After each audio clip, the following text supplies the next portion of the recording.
Part of our vision for our AI cloud is to help India leapfrog in AI technology. Why do you think this sovereign AI approach is increasing so much in all the countries? And what sovereign really means is how can I have an infrastructure, an accelerated compute infrastructure which is within the country? How can I make sure that the data which is being fed into this to develop these models through this accelerated compute infra stays within the country? How can I put sufficient guardrails to not get the data to be leaked out? There's a difference between offering AI for enterprises and also offering it for farmers and all the rural villages and everything. So it's the same AI cloud which we're building for the entire country, whether you call it as India or you call it as Bharat.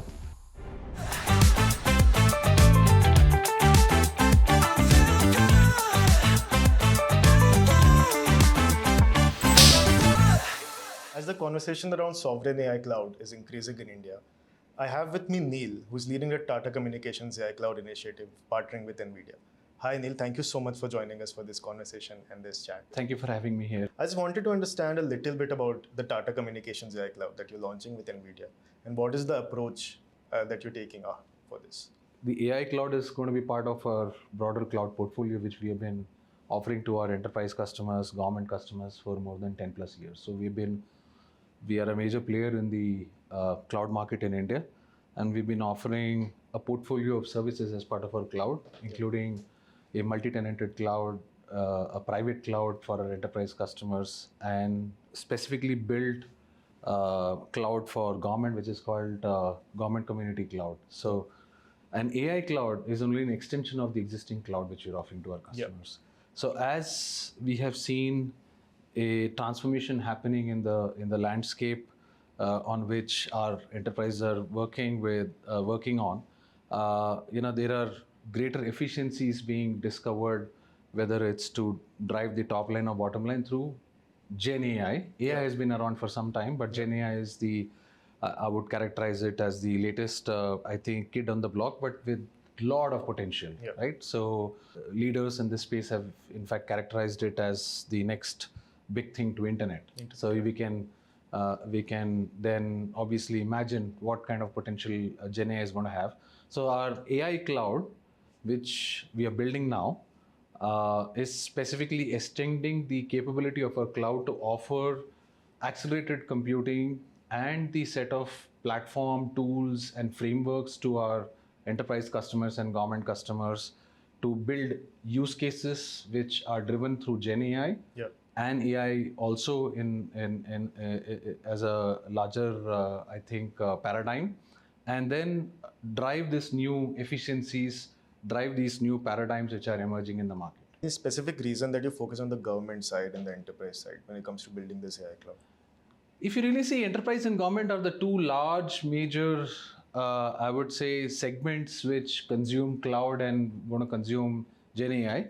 There are, of course, other segments like the startups which we will be partnering with. So when I'm talking about, I'm not saying that the other parts of the economy which is going to be driven through AI and Gen AI in particular, we're not going to be working with them. So they are going to be our ecosystem partners. For example, they're going to be foundational model builders who are very, very important, part of this ecosystem, who are actually building these models which are used by the enterprises to build AI use cases on top of it, right? So, and these foundational models are nothing but large language models.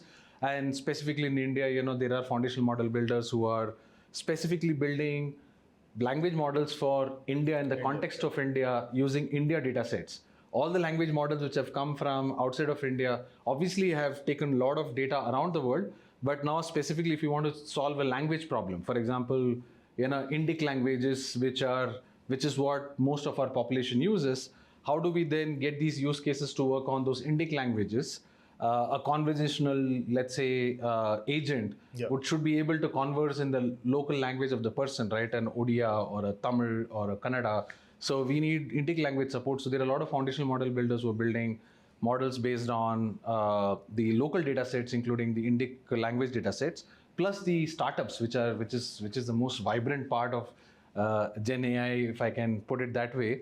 And they are thinking out of the box how to apply Gen AI to build use cases which could be beneficial to enterprises. Yeah. And last but not the least, other partners like system integrators and consulting companies who work very closely with enterprises to drive more transformation for the enterprise and who have large relationships with the enterprise. They are also critically part of this ecosystem because they consult with their enterprise customers on what could be a potential roadmap for Gen AI to be implemented in those organizations. So therefore, these ecosystem partners are going to be very, very important. So we're working very closely with them. And then the end recipient is government, which wants to provide large-scale citizen services based on AI and Gen AI in particular. And then enterprises, as I said, who want to, leapfrog and get to the next level of driving transformation. And they've gone through a journey, but now AI promises to really step up the game in terms of those initiatives. So since you're talking about the Indic language models that no one else is doing when it comes to other companies out in the West, so why do you think this sovereign AI approach is increasing so much in all the countries, not just India? And how is Tata Communications AI Cloud going to benefit that for India? If you really see AI and Gen AI, and I'll have to go back to my comment earlier when I said a lot of thought leaders in this space are terming it as potentially next technology, which has a promise, after internet, and all that came in between, including the mobile phones and including the 2G, 3G, 4G, and 5G were skipped, and specifically this was called out, right? So this has the potential to revolutionize the way we think, the way we're going to work, the way we're going to live our lives, right? So we'll be talking about, agentic, workflows, agents which are going to co-pilots now, but tomorrow it could be actually your personal assistant, which could be doing everything for you. It could be robots who could be on a manufacturing shop floor, manufacturing, or in fact, a personal robot, a butler at home, right? You can visualize that robot as anything. So given that, it has a lot of potential to be applied to defense, to other geopolitical things, right? So with this, countries want to make sure that they're able to protect the models which are built on the native data sets of those countries, right? And the data which is not only to train, but also from an inferencing point of view. When you inference with local data, you have outcomes which are driving more insights, more value, whatever be the case, right? It could be a Kisan, a citizen service being provided to a Kisan or a farmer, or it could be an enterprise which is providing some service to its internal HR team, right? So it could be anything. But the point here is that countries want to protect the models which are built on local language or native data sets. They want to be able to drive next level of innovation out of this models which could be developed, and they want to make sure that this doesn't go out of the country and it's being used in a wrong way, and it goes potentially to other threat actors who could be out there, right, to harm.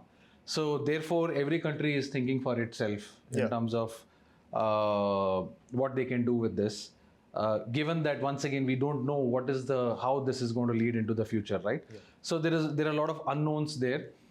We talk about artificial general intelligence, AGI, etc. So there are a lot of unknowns out there. So therefore, countries are thinking how to make sure that they can have a sovereign nature to these initiatives. And what sovereign really means is, how can I have an infrastructure, an accelerated compute infrastructure which is within the country? How can I make sure that the data which is being fed into this to develop these models through this accelerated compute infra stays within the country? How can I put sufficient guardrails to not get the data to be leaked out? And then more importantly, the models which get trained and which come out, how can I make sure that those models are applied with the data sets from the country for inferencing, and the inferenced outcomes are also protected in a way, right? At least privacy protected, if not anything else. So that's a reason why countries are very keen to make sure that they have sovereign cloud within the country, and there are many countries which are doing that, including India, of course. Yeah. So I think the inference part is actually very interesting. I'll come back to that later. Sure. But the first thing that you also spoke about was there's a difference between offering AI for enterprises and also offering it for farmers and all the rural villages and everything. So we categorize it like AI for India and AI for Bharat. So what do you think Tata Communications, the AI cloud strategy is going to look like when it's come to enterprises and villagers or maybe rural India? I don't think it's going to be a different. So it's the same AI cloud which we're building for the entire country, whether you call it as India or you call it as Bharat. I think the demands of every target segment is the same. They want a trusted cloud, whether it's an enterprise or any government or state government, any other target segment. Unified in terms of, and those are some of the characteristics based on which we're building our AI cloud. Yeah. Unified, as in you want to go to one place where you can, have all the tool set available to build the use cases, and very importantly, beyond trusted and unified, the ability to use it in a seamless fashion, right? The ease of use. You don't want to end up, working with a set of tools which are very difficult to work with, and then get stuck with it in a closed source way, right? So you want to be working with a set of open tools, tools which are very easy to use, and then you're able to develop these use cases faster. We always use this time to market in a very enterprise sense, right? Even the governments, if you've seen, they want to roll out everything faster and faster so that the citizen services are rolled out and can be beneficial to the larger masses. So the vision for our AI cloud remains the same, irrespective of which segment we are talking about. The sovereign nature of the cloud also remains the same. So we apply the same security standards which are available to all our customers from either side of the spectrum. And it is at the highest level of standards and it's sovereign nature. So even for enterprise, let's say it's a bank which is developing some BFSI use case for its customer experience, or driving some insights out of the data which they have, customer data which needs to be protected, very importantly. We will apply the same standards and it's going to be sovereign. It's not going to be going out of the country. The data sets which are prepared as part of, let's say, a rack pipeline is going to be completely within the country. No metadata will go out of the country, and it will be completely sovereign, quote unquote, in nature. So, and the same, of course, applies absolutely to any citizen data or use cases which are built, Gen AI use cases for citizens. It could be a Kisan, it could be a rural, banker, or it could be weather information for citizens. So any citizen services from the government. I think this also comes with the unified stack that you were talking about. So I think you're building a AI studio when it comes to offering this unified stack. Can you explain a little bit about the software and all the open source models and all the architecture that you're going to use there? So I'm going to keep it simple, given that it could get very complicated in terms of the technical underpinnings of our AI studio. So I'm going to keep it simple. So if you imagine it as a kitchen where you can, all the ingredients are available, you have the masala box and the ingredients, and then you have the kitchenware which is required to cook, and then you have the GPU, the scaled out GPU infrastructure, right? So AI Studio is akin to, if you can, it's a very metaphor. It's not like a classic kitchen, but it's just a metaphor. So if you really see, what we have as part of our AI Studio is a very strong ability for doing data management. Data is like oxygen for AI, whether you want to prepare your data for training, which includes ingestion of data from various data sources, which could be setting up the pipelines with these various enterprise systems from with the sources could be enterprise systems in the enterprise context, and similarly for government. And customers can also bring their own data. That's right. So when I talk about enterprise systems, this is customers' data. And then the creating an enterprise lakehouse or data lakehouse prep the data, chunk the data, embed the data, and then feed it to a model which could be a open source model which an enterprise could be using, or it could be a proprietary model which is licensed out through our Hugging Face integration, and the ability to then version, do a model registry, all that. So that is part of the data management part, right? Then we have a very strong LLM ops engine to help you take through the entire life cycle of deploying through write a notebook, deploy these, workloads on top of GPUs, and then, make sure that you can train the model with the data, and then, put it all together and get a output, which is a model itself, and go through the life cycle of the learning, reinforced learning through human intervention, etc. Right, human in the loop process. And then we have a very strong, what we call as the ability to create we call it the AI super factory, but inside the AI super factory, essentially what we're saying is we're going to give you a model playground, and we're going to give a RAG playground. So in a model playground, we will be getting all, if I can put it that way, all the open source models available for our customers. They don't have to go and figure out where to get the model from. So it will be part of the model playground, whether it's a Cohere's open source model or a Mistral or a Llama. Llama has come out with this 405 billion parameter open source model just about a few weeks back. So all that will be available. The AI Studio will have open source models, which you can take and then feed your own data and train and fine tune, right? So that's what the model playground, and then that's a RAG, retrieval augmented generation playground. So you can set up different kind of RAG. So what it essentially, the AI super factory helps you do is, okay, given this is my use case, what is the best way, what is the most optimal combination of a model, a trained model? So you don't have to do the whole training. So you can do a little bit of, it's like a POC, a very small POC, which you can do. We help you build your workspace, the integrated development environment, IDs, and then write your notebooks, then set up these pipelines, get the data quickly, so that your data scientists can quickly understand what's the best and optimal way, and not spend a lot of money in training a model and then figuring out, the output of this model is only 60% there, right? 60% efficient or 60% correct, and the output is not that good, and we'll have to look at a different way to different open source model, different data sets or whatever, right? So this allows them to get the optimal understanding of what is the right combination for them. And we also let our customers do a lot of hyper parametric tuning on this, so that they can get the weights correct. So we will have all these tools, and last but not the least, very importantly, the data governance and data lineage. So we will have a set of tools to help do PII masking, privacy information masking.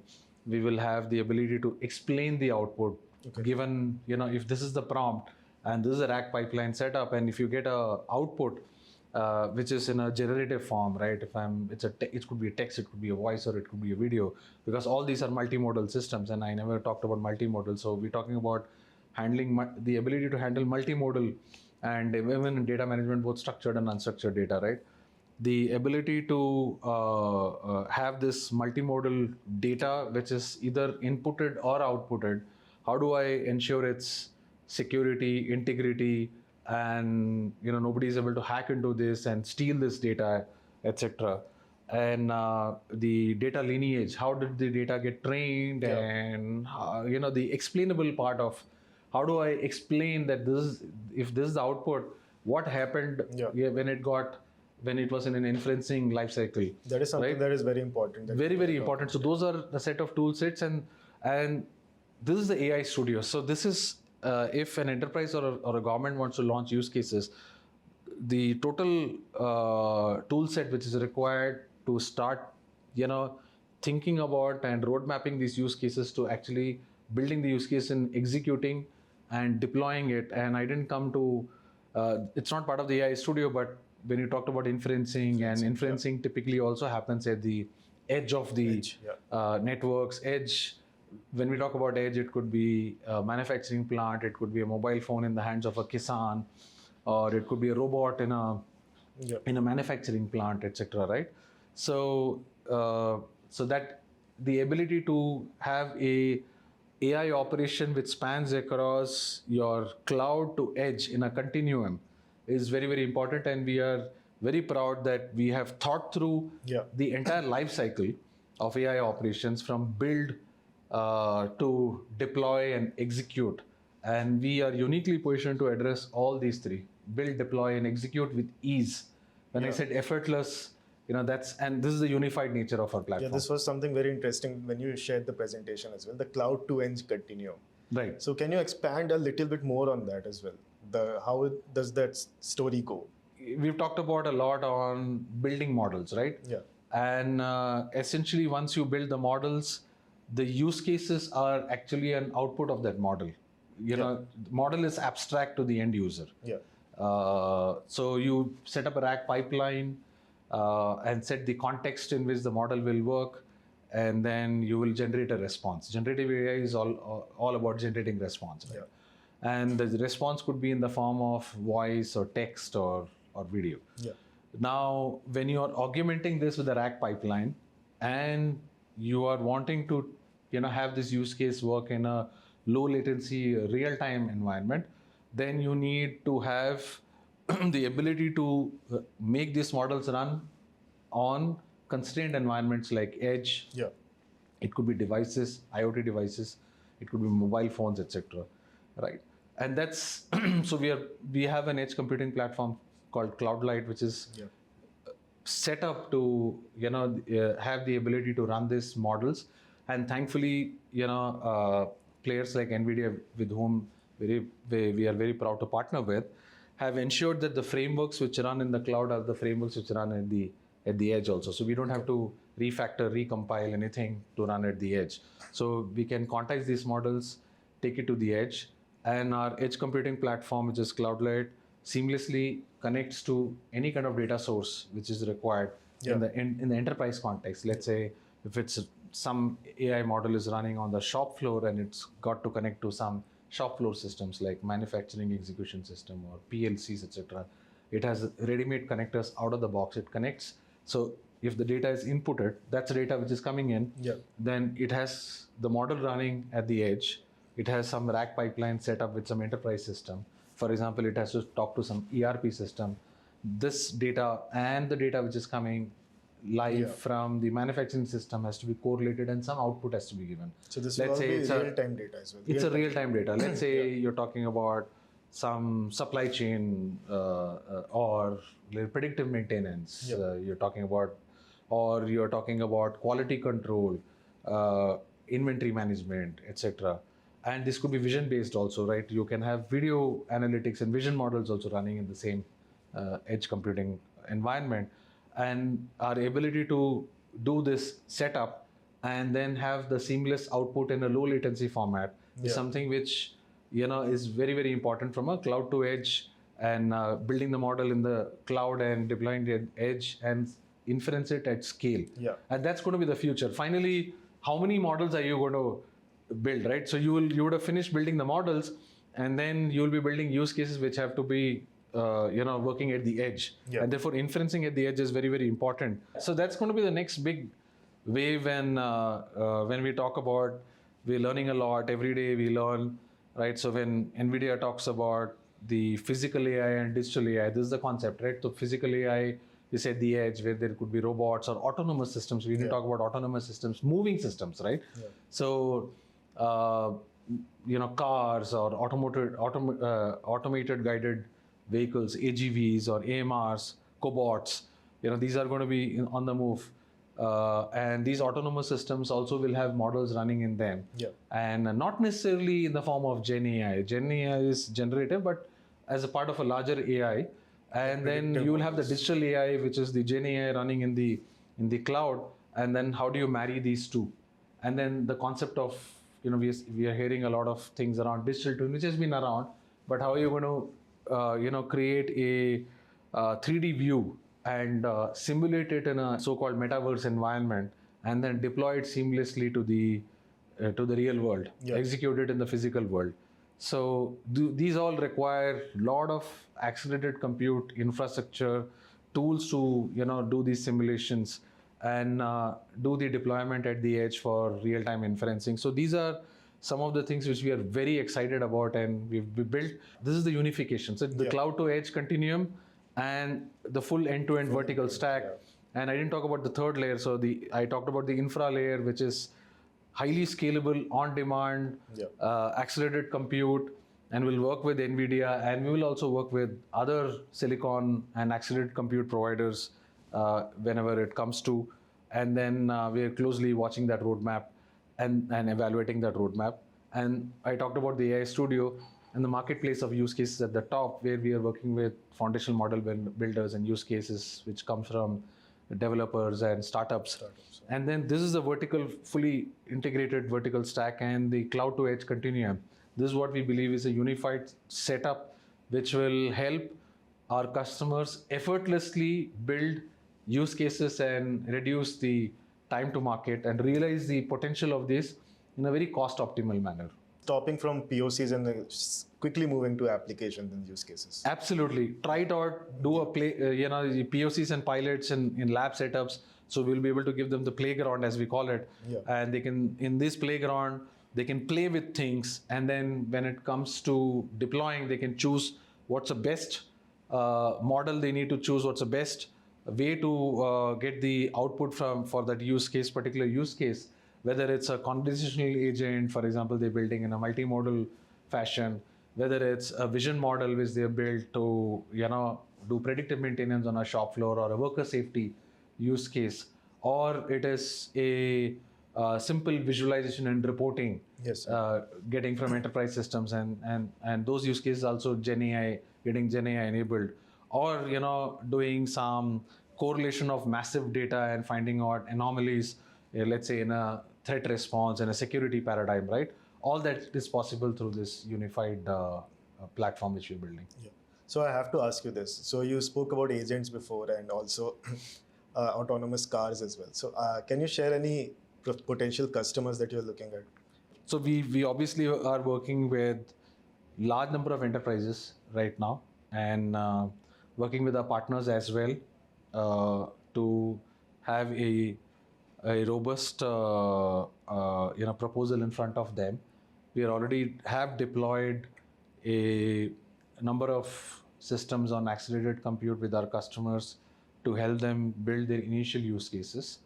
So the verticals which we're working with is largely in the BFSI, manufacturing and retail right now, and we're expanding. And then of course we're working with some of our government customers to see how we can be participating in their requirements as well.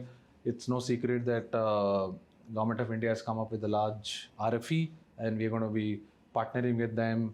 We are in the process of putting together a proposal, and then we'll see. Yeah, so since you're talking about agents and autonomous agents as well for enterprises and startups and customers, do you have any customers in mind that you can possibly share? We're working with a number of enterprise customers, and ranging from manufacturing, retail to automotive, and as of now, we have provided some of the systems in a private cloud dedicated fashion, and then very soon we will be moving their setup to an AI cloud, which we are in the process of launching very soon. It will be available by the end of this calendar year. Some of the work which we're doing is with Maruti, which is a everybody in India knows about Maruti, so we are trying to see how we can build a next version of what we call as a sales GPT for their sales force.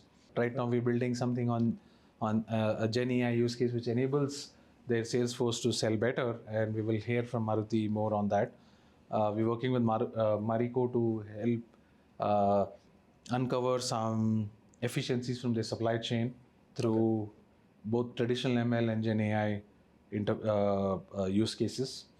And last but not the least, we are in the process of working with 1MG, Tata 1MG, which is an online pharma and a very big name to reckon with in that Yeah. space. Was one of the original pioneers in the e-pharma space, and we are working with them to build use cases both in the traditional ML, AI ML space, and now Gen AI space. In traditional AI ML, we've done a lot of video analytics with them for their 1mg stores and for the backend, etc. And we're extending that to Gen AI as well.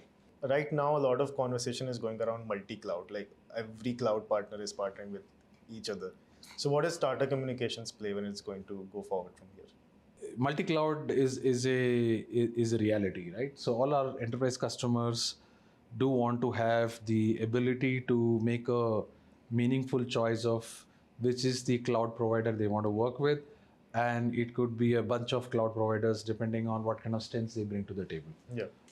So usually it's a multi-cloud hybrid cloud setup. They could have a private cloud with Tata Com and a public cloud with one of the hyperscalers, and then or a multiple hyperscalers. And so the multi-cloud for us from an AI and Gen AI point of view, as I mentioned earlier, data is very critical. So data is used for training, and data is also used for setting up, as in data is also used to augment from a rack pipelining point of view, and it is also used in the inferencing part, right? So if you have an event which is triggered through some data set, then you inference a model and then you get the output. So when you're doing this, there should be an ability to get the data prepared and bring it to the AI cloud for training. And that if you insist that all the data which is there in all the multi-cloud or your on-prem setups have to all come in as raw data to your AI cloud, and then you will prepare the data and then you will feed the data for training, then what it means is that you lose a lot of time, you use a lot of bandwidth, and third, you incur a lot of costs in bringing all the data. So what we are saying is that we have built our data management which can be deployed in any cloud. You can prepare your data, and we have an offering called Multi-Cloud Connect, which is Tata Communications' own offering, where we've built good IP as part of that product to help establish the right kind of low latency connectivity between the various systems and multiple cloud, and then get the data output at the right cost. So at the most optimal cost, right? So this helps prevent unnecessary data transfer between the clouds, and second, even the final data which is prepared, when you are getting it to the AI cloud, it is brought in at the right throughputs, right latency levels, and round trip time levels, and then at the right cost. So how is Tata Communications AI Cloud planning to differentiate itself from others? Like there are many Indian AI clouds that are also coming up in the picture. So how are you planning to differentiate yourself? What is the moat? There are broadly, if I can put it this way, there are two kinds of players in the market, right? There are the Indian players who are primarily working on the infrastructure, providing infrastructure, because that is the, I think, resource which is scarce right now, because if you have to start doing something in the Gen AI space, you need GPU infra to start with, right? So, and then we have the hyperscalers who have the full AI platform, including the infrastructure, but not necessarily in India, but outside of India, right? So from our point of view, it's a, when I talk about differentiators in the moat, it is different. So with respect, if you take the entire space, I think right now there is enough for us, for all of us to play with, because the demand is emerging in a huge way. So we don't have to really, we have to think about how we can work with our,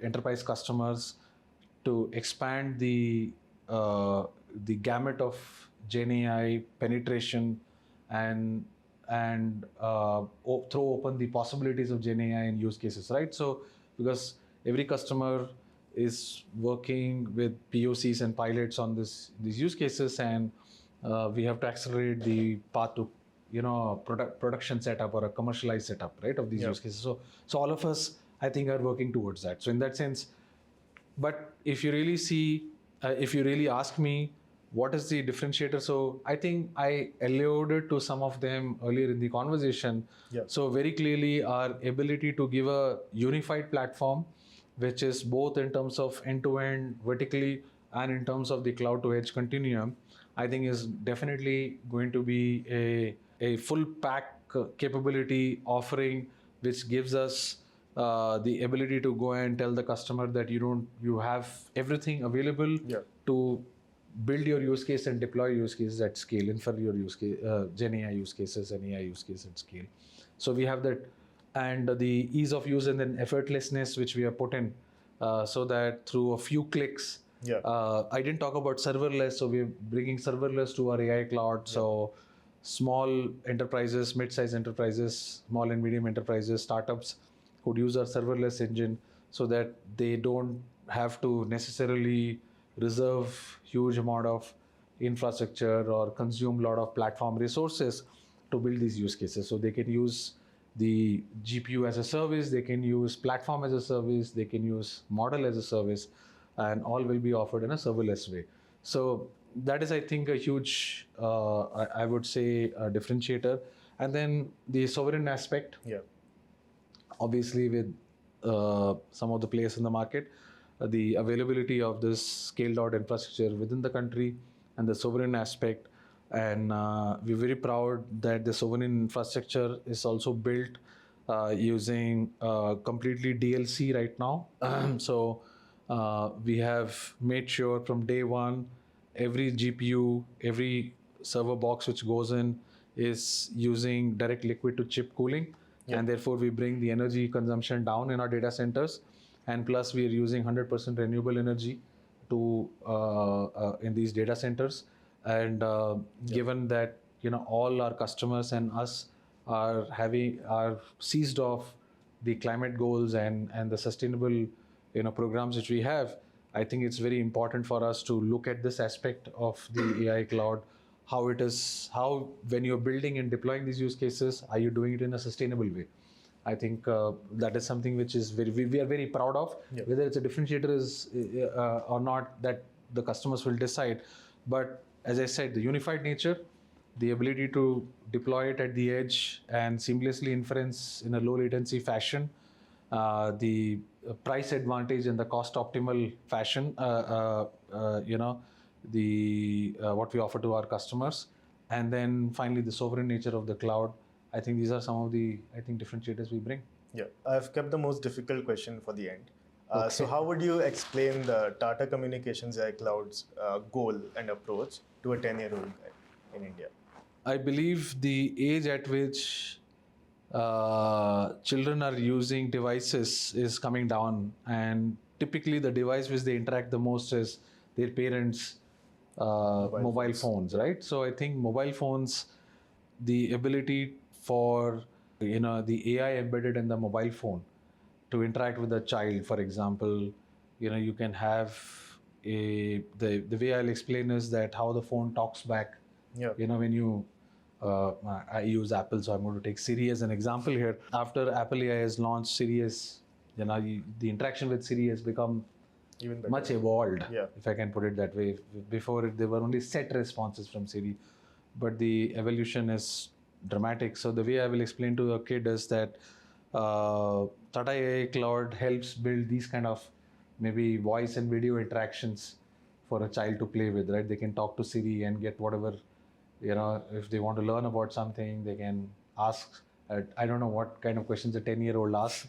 I mean, why is it very important? Small, huh? Why is it important?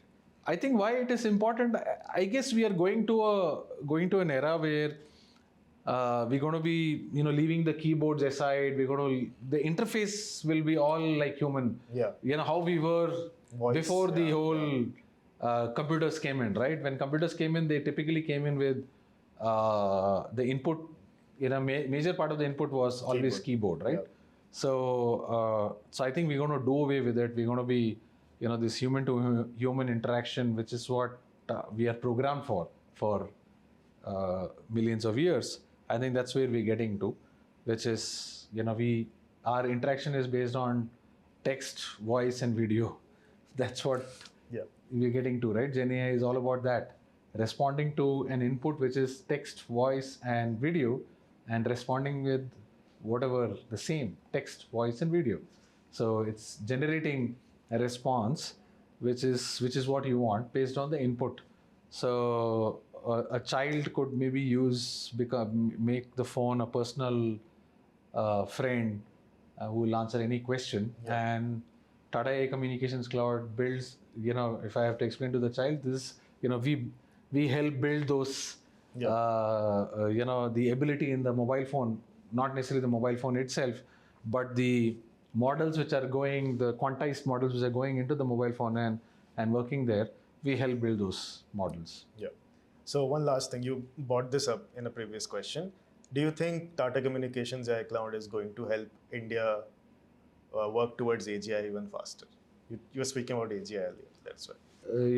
I'm not an expert in AGI, and the jury is out whether AGI will come in 2 to 3 years or 10 years. So our goal is, I don't think we have defined our AI cloud goal as building AGI for India, but our goal definitely, one of the, I think, design points is not the right way to put it, but let's say part of our vision for our AI cloud is to help India leapfrog in AI technology, create an ecosystem of developers, startups who can work on our AI cloud to build the next, I think, generation of AI use cases, Gen AI use cases for the country, and improve the AI quotient of our the programmers and developers as in by leaps and bounds, right? Yeah. So and that requires massive infrastructure, accelerated compute infrastructure, platforms, tools, frameworks, etc. And we want to bring that ability to the country and offer it. So definitely it's part of our mission to be working shoulder to shoulder with all right-minded Indian players to do that and build that capability within the country. So thank you so much for joining us here, Neil, and all the best for Tata Communications AI Cloud journey and the partnership with NVIDIA as well. Yeah. Thank you very much, Mohit. Thanks a lot.